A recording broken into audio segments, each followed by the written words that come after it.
Assalamualaikum warahmatullahi wabarakatuh. Sahabat-sahabat, pemirsa sekalian, rahimakumullah. Alhamdulillah, sampailah kita di penghujung bulan suci Ramadan, bulan yang mulia, yang penuh dengan keberkahan ini. Dan semoga semua ibadah-ibadah kita mendapatkan ridho dari Allah, dan di akhir bulan Ramadan ini kita benar-benar mendapatkan itqum minan nar, pembebasan dari api neraka. Salawat dan salam untuk Nabi kita, Nabi Agung Muhammad sallallahu alaihi wasallam, yang terus berjuang, dan kita semuanya yang menjadi umatnya semoga kelak mendapatkan syafaatul uzma. Amin ya rabbal alamin. Para sahabat-sahabat pemirsa yang budiman, di akhir Ramadan ini ada satu ibadah lagi yang merupakan ibadah fardu bagi kita semua umat Islam. Bahkan ibadah ini dikatakan menjadi penyempurna bagi ibadah-ibadah puasa, ibadah kita di bulan Ramadan, yaitu zakat fitrah atau zakatul fitri. Dalam hadis yang diriwayatkan oleh Imam Bukhari dan Imam Muslim, bahwasanya Nabi Muhammad sallallahu alaihi wasallam memerintahkan kepada kaum muslimin untuk menunaikan zakat fitrah, yang mana zakat fitrah itu dikeluarkan di malam hari raya Idul Fitri sampai sebelum ditunaikannya sholat Idul Fitri. Demikian dapat kita lihat dalam hadis Bukhari pada nomor 1433 serta riwayat Imam Muslim nomor 984. Sehingga hadis ini menjadi sebuah pijakan atau dalil bagi kita akan wajibnya zakat fitrah. Sedangkan dalam pembahasan fikih disebutkan bahwa tajibu zakatul fitri bi thalathati asya'a. Para ulama merinci tentang kewajiban zakat fitrah ini. Yang pertama, mereka yang terkena taklif atau kewajiban zakat fitrah adalah al-Islam, orang yang beragama Islam. Yang kedua, bihurubi syamsi min akhir yaumin min syahri Ramadan. Orang Islam tersebut hidup sampai di malam hari raya Idul Fitri atau di malam terakhir dari bulan suci Ramadan. Artinya muslim tersebut berjumpa dengan akhir bulan Ramadan dan berjumpa dengan awal bulan Syawal. Dan yang ketiga, wujudil fadli an qutihi wa quti ayalihi fi dzalikal yaum. Yang diwajibkan untuk zakat fitrah adalah mereka yang punya kelebihan makanan, kebutuhan pokok pada hari itu, di malam hari raya sampai pagi harinya, dan juga punya kecukupan untuk menafkahi keluarga yang menjadi tanggungannya. Ini artinya ketika tiga syarat tadi tidak terpenuhi, maka orang tersebut tidak wajib untuk zakat fitrah, bahkan menjadi orang yang berhak menerima zakat fitrah atau menjadi mustahik zakat.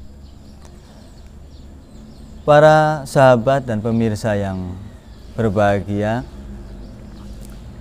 lalu zakat itu untuk siapa saja kita tunaikan?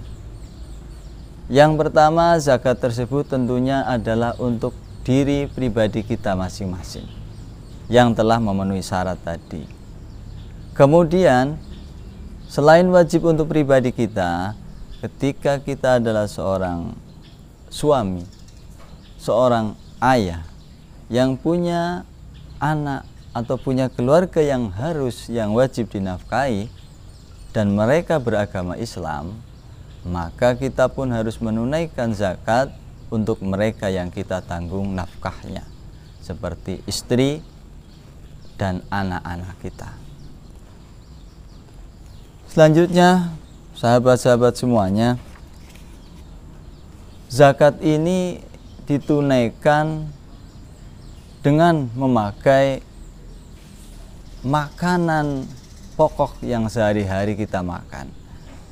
Sebagaimana dalam hadis yang tadi telah kami sampaikan, bahwa Nabi memerintahkan kepada umat Islam untuk berzakat so'an min tamrin au so'an min syairin, dengan ukuran syair dan tamrin ini menjadi ibarat bagi makanan pokok. Artinya ketika di Mekah, di Arab, makanan pokoknya adalah gandum, maka zakat fitrah pun memakai gandum. Kita yang ada di Nusantara, di Indonesia, di Jawa, yang makanan pokoknya adalah nasi dan itu dari beras, maka kita mengeluarkan zakat juga dengan bahan beras tadi. Kemudian tadi disebutkan ukurannya adalah sok. Sok ini adalah suatu takaran, bukan suatu timbangan. Sehingga dari sebuah takaran yang ketika dikonversi ke timbangan tentunya akan ada perbedaan. Oleh karenanya, dalam 4 mazhab yang kita kenal dalam Islam yang dianut oleh Ahlus Sunnah wal Jamaah, dalam mazhab Hanafi, satu sok itu setara dengan 3,8 kg. Sedangkan menurut mazhab Maliki, mazhab Syafi'i, dan mazhab Hambali, satu sok itu sama dengan timbangan 2,75 kg atau 2 kilo 7 ons setengah. Ini artinya nilai zakat fitrah yang kita keluarkan ketika dikonversi ke kilogram, maka minimalnya adalah 2 kilo 7 ons setengah. Adapun ketika dilebihkan, maka itu akan menjadi sedekah. Tapi ketika kurang dari ukuran tersebut, maka dikhawatirkan tidak memenuhi syarat satu sok tadi. Para sahabat-sahabat semuanya, dalam zakat fitrah ini ada waktu wajibnya. Kapan kita harus mengeluarkan zakat fitrah? Berdasarkan hadis tadi yang diriwayatkan oleh Imam Bukhari dan Muslim, bahwa waktu wajib dikeluarkannya zakat fitrah adalah di malam hari raya, malam 1 Syawal. Artinya ketika belum masuk 1 Syawal, masih di bulan Ramadan misalnya, pertengahan Ramadan atau di akhir Ramadan, belum wajib mengeluarkan zakat fitrah. Namun ulama sepakat boleh atau dibolehkan mengawalkan pembayaran zakat fitrah yang asalnya adalah di malam hari raya, diawalkan di bulan-bulan Ramadan, di hari-hari dalam bulan Ramadan, dalam rangka menjaga supaya tidak terlupa dalam mengeluarkan zakat fitrah di malam Idul Fitri. Sahabat-sahabat yang berbahagia, kalau kita menengok di zaman Nabi, sebenarnya zakat fitrah itu diberikan dari muzaki, orang yang berzakat, langsung kepada mustahik. Sehingga digambarkan suasana malam Idul Fitri di zaman Nabi tersebut, jalanan begitu lalu lalang, begitu banyak hilir mudik orang yang mereka saling mencari mustahik yang akan diberikan zakat. Karena memang tujuan utama zakat ini adalah untuk menghindari adanya orang Islam yang di pagi hari bulan Syawal atau hari raya Idul Fitri dalam keadaan kelaparan, sehingga mereka melakukan zakat fitrah, memberikan adalah di malam hari sampai di pagi harinya sebelum didirikannya sholat Idul Fitri. Namun perkembangan zaman kemudian zakat fitrah ini dikelola, diorganisir, sehingga kadang sekolah mengadakan, instansi mengadakan. Lalu bagaimana konsekuensinya dari panitia-panitia zakat ini? Nah, ini kaitan dengan yang ketiga, yaitu asnaf-asnaf atau orang-orang, golongan-golongan yang berhak menerima zakat fitrah. Apakah kepanitiaan-kepanitiaan yang lazim di masyarakat itu semuanya berhak menerima bagian zakat sebagai amil ataukah tidak? Kita lihat keterangan tentang asnaf ini setelah jelas dalam Al-Quran, yaitu surat At-Taubah. Innamas shadaqatu lil fuqara wal masakin wal amilina 'alaiha wal mu'allafati qulubuhum wa fir riqab wal gharimina wa fi sabilillah wa ibnis sabil. Zakat yang kita keluarkan gugur apabila itu tersampaikan kepada mustahik atau orang yang berhak menerima zakat. Dan mereka ada 8 golongan. Yang pertama adalah fuqara atau fakir, orang-orang yang fakir. Siapa orang fakir ini? Mereka adalah orang yang tidak punya kecukupan untuk kehidupannya. Orang yang tidak bisa memenuhi kehidupan, memenuhi kebutuhan sehari-harinya. Ibarat dia harusnya butuh 10, ternyata dalam seharinya paling dia punya 2, sehingga sama sekali tidak mencukupi. Ini golongan pertama, yaitu fuqara atau orang fakir.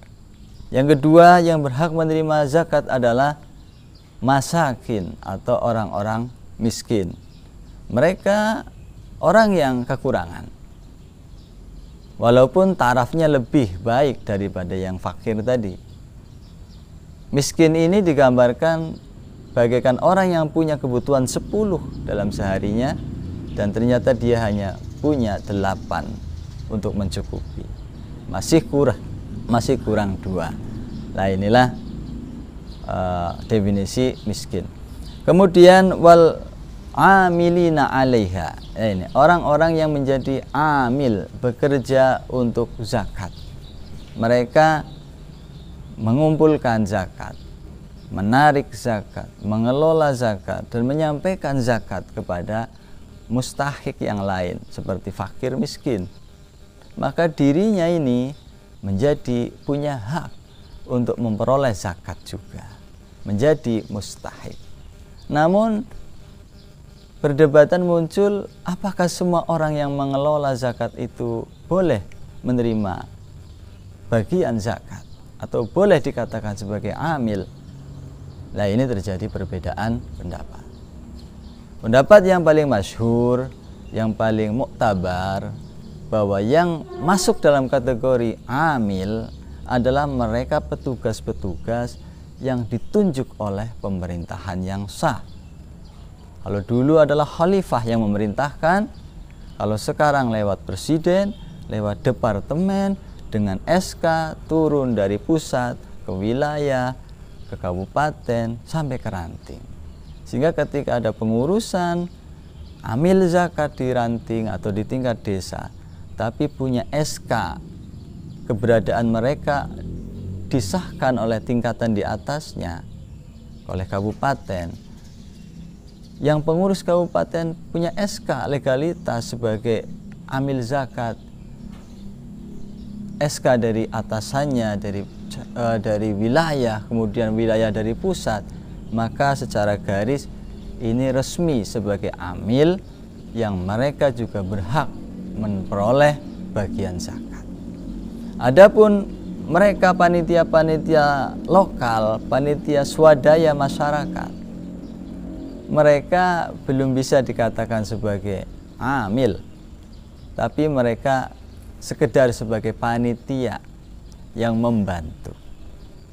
Maka mereka belum bisa mengambil hak sebagai amil, mengambil bagian zakat untuk dirinya.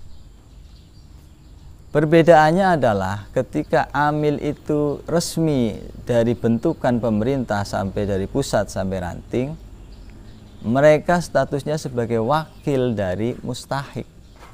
Oleh karenanya ketika ada orang yang zakat atau muzaki memberikan kepada dia, kepada badan amil zakat ini, gugurlah kewajiban muzaki, orang yang zakat, karena telah diterima oleh amil yang statusnya adalah wakil dari mustahik zakat, orang yang berhak menerima zakat.